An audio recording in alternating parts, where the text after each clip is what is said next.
नमस्कार, स्वागत है आपका यूपी तक में। मैं हूं कुमार अभिषेक। सबसे ज़्यादा चर्चा इस वक्त उस बिल की हो रही है जिसके तहत केंद्र सरकार ने अब राज्यों को ये अधिकार दे दिया है कि वो पिछड़ी जातियों में कौन कौन सी जातियां और आ सकती हैं। अब इसका फैसला खुद राज्य सरकारें कर सकती हैं। अपने एक संशोधन के जरिए केंद्र सरकार ने पार्लियामेंट में इसका रास्ता साफ कर दिया, यानी कि अब प्रदेश सरकार जिन और जातियों को पिछड़ी जातियों की श्रेणी में शामिल करना चाहती हैं वो अब राज्य सरकारों के पास होगा और राज्य सरकारें नई जातियों को इसमें शामिल करेंगी। लेकिन उत्तर प्रदेश पर इसका क्या असर होगा? जैसे ही ये संशोधन पार्लियामेंट में पास हुआ है, आपको बता दें कि उत्तर प्रदेश में जो पिछड़ा वर्ग आयोग है उसने 39 ऐसी जातियों की सूची तैयार कर ली है जो कि पिछड़ा वर्ग में उत्तर प्रदेश में शामिल किए जा सकते हैं। पिछड़ा वर्ग आयोग ने ऐसी छूट चुकी जातियां, जो कि जातियां मंडल कमीशन के वक्त छूट गई थी उत्तर प्रदेश में पिछड़ी जातियों में शामिल होने से, ऐसी वो तमाम जातियां अब जल्द ही उत्तर प्रदेश में शामिल हो जाएंगी। हालांकि जाट जैसी जातियां जो कि पहले से ही उत्तर प्रदेश में पिछड़े वर्ग में हैं, हालांकि हरियाणा में और दूसरे राज्यों में इस बात की मांग चल रही है कि जाटों को पिछड़े वर्ग में लाया जाए, लेकिन उत्तर प्रदेश में जाट पहले से ही पिछड़े वर्ग में है।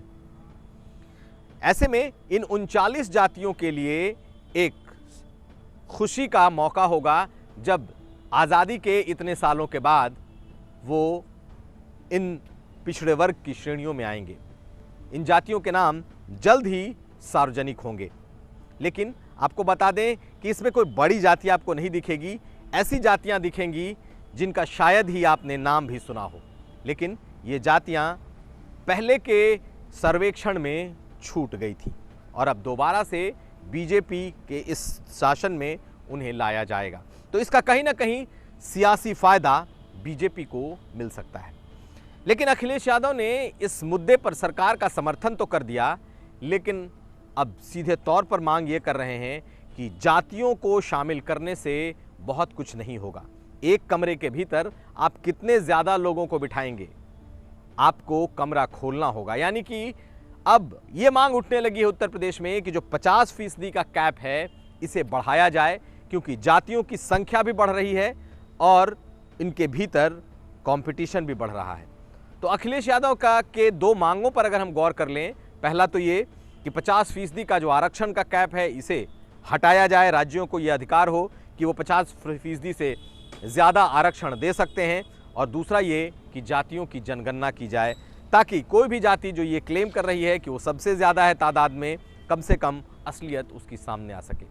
ऐसी स्थिति में इस संशोधन का बड़ा असर उत्तर प्रदेश में दिखाई दे सकता है। बीजेपी इसे अपना ट्रम्प कार्ड समझ रही है, क्योंकि चुनाव के पहले 6-8 महीने पहले अगर इस तरीके का संशोधन आया और उत्तर प्रदेश में नई 39 जातियां पिछड़ी जातियों में शामिल होंगी तो इसका फ़ायदा बीजेपी उठाएगी। लेकिन मुख्य तौर पर पहले से जितनी जातियां हैं वो जातियां एज इट इज़ हैं, और जो सबसे ज़्यादा मांग हो रही है कि सामाजिक न्याय की समिति की रिपोर्ट लागू की जाए, यानी कि कोटा विद इन कोटा लागू किया जाए, फिलहाल उसकी कोई चर्चा सुनाई नहीं दे रही। ऐसे में जो पिछड़ी जातियों के भीतर जो पिछड़ी जातियां हैं उनका आंदोलन चलता रहेगा। राजभर जैसे नेता लगातार बीजेपी को निशाने पर लेते रहेंगे, लेकिन इस आरक्षण के नए संशोधन के बाद 39 नई जातियों को जगह मिल सकेगी, और ये छोटा ही सही लेकिन बीजेपी को एक सियासी फायदे के रूप में दिखाई दे रहा है। कुमार अभिषेक, यूपी तक।